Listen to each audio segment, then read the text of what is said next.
Hi friends, welcome back our channel friends. మీరు చూస్తున్నది kitchen room మరియు puja room small arch design friends. ఇవి మన కిచెన్ రూమ్కి పూజ రూమ్కి చేసుకుంటే చాలా అందంగా సింపుల్గా ఉంటాయి ఫ్రెండ్స్. ఎందుకంటే మనకి హాల్ ఇక్కడ చిన్నగా ఉంది కాబట్టి హాల్లో ఎప్పుడైనా వచ్చినప్పుడు ఎవరైనా చూసినప్పుడు లుక్ బాగుంటుంది. అందుకని చెప్పేసి చాలామంది కూడా ఇక్కడ కిచెన్లో మరియు పూజ రూమ్కి డిజైన్ ఆర్చ్ అనేది సింపుల్గా పెట్టించుకుంటారు. సో ఈ వీడియో మీరు చివరిదాకా చూస్తే ఈ వీడియోలో ఎలా ఉంది, ఏ విధంగా చేసాము అనేది కంప్లీట్గా మీకు అర్థమవుతుంది ఫ్రెండ్స్.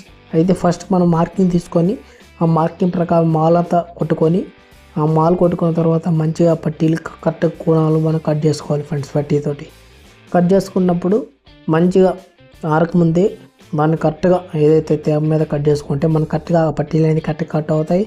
అదేవిధంగా మనకి కావాల్సిన డిజైన్ ఏదైతే ఉందో ఆ డిజైన్ కూడా మనకు కరెక్ట్గా వస్తుంది, డయాగ్రామ్ అనేది. అదేవిధంగా మనం దుబ్బారు కానీ రేపు లప్పం చేసుకునేటప్పుడు కూడా కరెక్ట్గా నీట్గా ఉంటుంది ఫ్రెండ్స్. ఇప్పుడు కరెక్ట్గా చేసుకుంటే లేదంటే కొంచెం ఇప్పుడు తేడా అనుకో అప్పుడు కూడా తేడాగా వస్తుంది. సో ఆ విధంగా మనం ఈ కిచెన్ పూజ డిజైన్ అనేది చేసుకోవాలి ఫ్రెండ్స్. మీకు కానీ ఈ వీడియో కానీ నచ్చితే లైక్ చేయండి, కామెంట్ చేయండి, అదేవిధంగా షేర్ చేయండి. సో మీరు కూడా మీ ఇంట్లో ఇలా చిన్నగా ఉంటే మీరు కూడా ఇలా చేసుకోవచ్చు. సో ఇలా కాకుండా ఇంకా వేరే డిజైన్ కూడా చేసుకోవచ్చు. మళ్ళీ కలుసుకుందాం, బాయ్.